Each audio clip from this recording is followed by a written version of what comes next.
सरसों के फूल खिले चारों ओर, मौसम ने ली अंगड़ाई। वीणा की धुन पर झूम उठा मन, माँ सरस्वती आई बहार छाई। आप सबको वसंत पंचमी की हार्दिक शुभकामनाएं। दोस्तों, वसंत पंचमी एक हिंदू त्योहार है। शास्त्रों में वसंत पंचमी को ऋषि पंचमी और श्री पंचमी भी कहा गया है। यह त्योहार हर साल माघ मास के शुक्ल पक्ष की पंचमी तिथि को मनाया जाता है। इस दिन विद्या की देवी सरस्वती की पूजा की जाती है।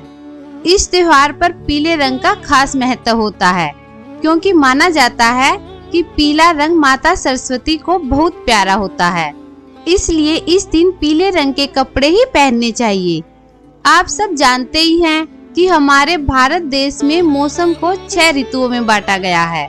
उनमें से वसंत का मौसम लोगों का सबसे मनचाहा मौसम होता है, क्योंकि इस समय चारों तरफ फूल खिल जाते हैं और खेतों में सरसों के फूल मानो सोने जैसे चमकने लगते हैं। जौ और गेहूं की बालियां खिलने लगती हैं। आमों के पेड़ों पर बोर आ जाता है और हर तरफ रंग बिरंगी तितलियां मंडराने लगती हैं। देखने में यह मौसम बहुत ही सुहावना लगता है। वसंत ऋतु आते ही प्रकृति का कण कण खिल उठता है। मनुष्य तो क्या, पशु पक्षी भी खुशी से भर जाते हैं। वसंत पंचमी को लेकर कई पौराणिक कथाएं प्रचलित हैं। मान्यता है कि सृष्टि की रचना करने वाले भगवान ब्रह्मा जी ने जब जीवों और मनुष्यों की रचना की थी, तो उन्होंने इस बात का ध्यान रखा कि वातावरण शांत हो। लेकिन वे अपने इस काम से संतुष्ट नहीं थे, क्योंकि सृष्टि की रचना के बाद उन्हें सृष्टि सुनसान और उदास नजर आने लगी। तब ब्रह्मा जी ने भगवान विष्णु जी से आज्ञा लेकर अपने कमंडल से पृथ्वी पर जल छिड़का, जिससे पृथ्वी पर कंपन हुआ और एक अद्भुत शक्ति के रूप में 4 भुजाओं वाली सुंदर स्त्री प्रकट हुई। इस देवी ने अपने 2 हाथों में वीणा पकड़ी हुई थी और उसके अन्य हाथों में पुस्तक और माला थी। ब्रह्मा जी ने उस स्त्री से वीणा बजाने की प्रार्थना की। तब देवी सरस्वती ने वीणा बजाकर पूरे संसार में मधुर आवाज फैलाई और सृष्टि में जीवन का संचार हुआ।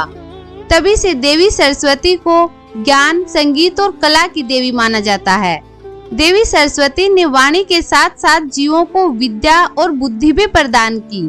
संगीत की रचना इन्हीं के द्वारा की गई थी, इसलिए इन्हें संगीत की देवी भी कहा जाता है। जिस दिन सरस्वती माता प्रकट हुई थी, उस दिन माघ मास की पंचमी का दिन था। इसलिए बसंत पंचमी के दिन हर घर में विद्या की देवी सरस्वती माँ की पूजा की जाती है। देवी सरस्वती को वागेश्वरी, भगवती, शारदा, वीणा वादिनी और वाग देवी के साथ साथ अनेक नामों से पूजा जाता है। बच्चे इस दिन माँ शारदे की पूजा कर उनसे विद्या और बुद्धि का वरदान मांगते हैं। कलाकारों के लिए वसंत पंचमी का खास महत्व होता है। चाहे वो कवि हो या लेखक, गायक हो या वादक, नाटककार हो या नृत्यकार, सब इस दिन अपने उपकरणों की और माँ सरस्वती की पूजा करते हैं। आप सब पर माँ सरस्वती की कृपा बनी रहे। अगर आपको हमारी वीडियो अच्छी लगी हो तो इसे जरूर लाइक करें और हाँ, हमारे चैनल को सब्सक्राइब करना न भूलें और हमें कमेंट्स में जरूर बताएं कि आप अपने घर में बसंत पंचमी पर क्या खास करते हैं। जय माता दी।